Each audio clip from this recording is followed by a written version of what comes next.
এর আগে আমি কখনো মাছের রেসিপি আপনাদের সাথে শেয়ার করিনি, তাই ভাবলাম এই রেসিপিটা আপনাদের সাথে শেয়ার করি, কারণ এটা আমার ভীষণ পছন্দের একটা রেসিপি।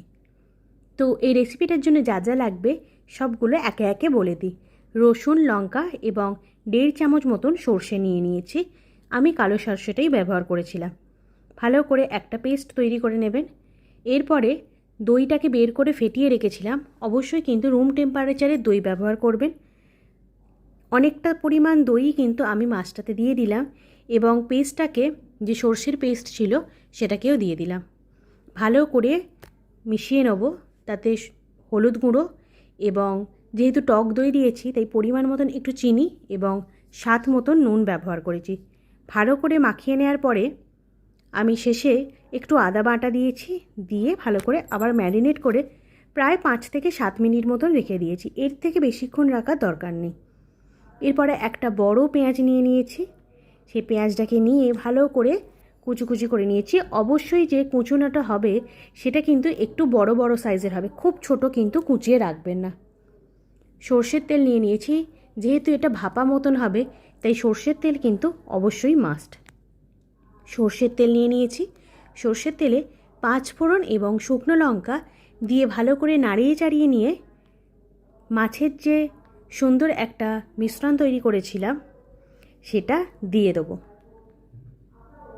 ভীষণ ভালো খেতে হয়। আপনারা একবার অতি অবশ্যই কিন্তু বাড়িতে ট্রাই করবেন, কারণ খুব ইজি প্রসেসে, খুব ইজি। মাছগুলো যেহেতু ভাজতে হয় না, সময়টা অনেক কম লাগে, তো ঠিক খুব কম সময় কিন্তু এই প্রিপারেশনটা রেডি হয়ে যায়। ভালো করে মাছটাকে দিয়ে মিডিয়াম ফ্লেমে হালকা ঢাকা দিয়ে নেবো। প্রায় 5 মিনিট মতন কিন্তু ঢাকা দিয়ে এটা কিন্তু সিদ্ধ হবে। 5 মিনিট, এর থেকে বেশি কিন্তু ঢাকা দেবেন না। আমি 5 মিনিট মতন ঢাকা দিয়ে নিয়েছিলাম।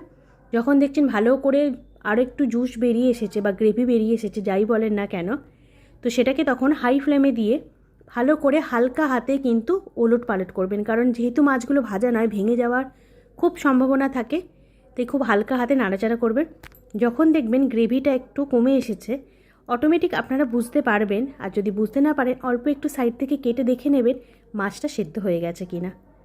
তো হয়ে গেলে এরপরে সিমে করে দিয়ে ভালো করে সর্ষের তেল দিয়ে আমি পেঁয়াজ পাতা এবং ধনে পাতা কুচি আর গোটা কাঁচা লঙ্কা দিয়ে আর একটু ফাইনালি আমার কাতলা সর্ষে ভাপা রেডি করে ফেলেছি।